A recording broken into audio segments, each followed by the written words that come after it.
സർക്കാർ വിലക്ക് മറികടന്ന് ചെറുമത്സ്യങ്ങളെ പിടിക്കുന്നത് വ്യാപകം.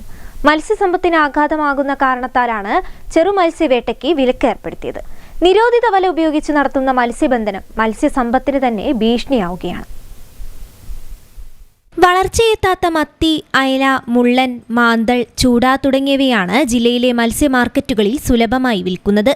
മത്സ്യസമ്പത്ത് വർദ്ധിപ്പിക്കുന്നതിനും പോഷകമൂല്യമുള്ള മത്സ്യങ്ങളുടെ വംശവർധനയും അതുവഴി മത്സ്യത്തൊഴിലാളികളുടെ വരുമാന മാർഗവും ഉറപ്പാക്കുന്നതിന്റെ ഭാഗമായാണ് ചെറുമത്സ്യങ്ങളെ പിടിക്കുന്നതിൽ സർക്കാർ വിലക്ക് ഏർപ്പെടുത്തിയത്. എന്നാൽ സർക്കാരിന്റെ വിലക്ക് മറികടന്ന് നിരോധിത വലകൾ ഉപയോഗിച്ചാണ് ചെറുമത്സ്യങ്ങളെ പിടിക്കുന്നത്.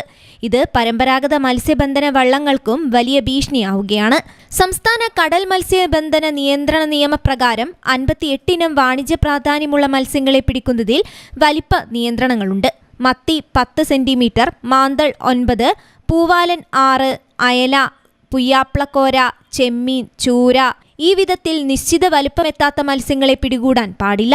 അനധികൃത മത്സ്യബന്ധനത്തിലൂടെ കോടികളുടെ മത്സ്യസമ്പത്താണ് ഇതുവഴി നശിക്കുന്നത്. തെക്കൻ ജില്ലകളിൽ മത്സ്യത്തൊഴിലാളികൾ ഇരട്ടവല മീൻപിടുത്തം നിർത്താൻ തീരുമാനിച്ചതോടെ ഇപ്പോൾ ബേപ്പൂർ, പുതിയാപ്പ, കൊയിലാണ്ടി മീൻപിടുത്ത തുറമുഖങ്ങൾ കേന്ദ്രീകരിച്ചാണ് ഇരട്ടവല മീൻപിടുത്തം വ്യാപകമായി നടക്കുന്നത്.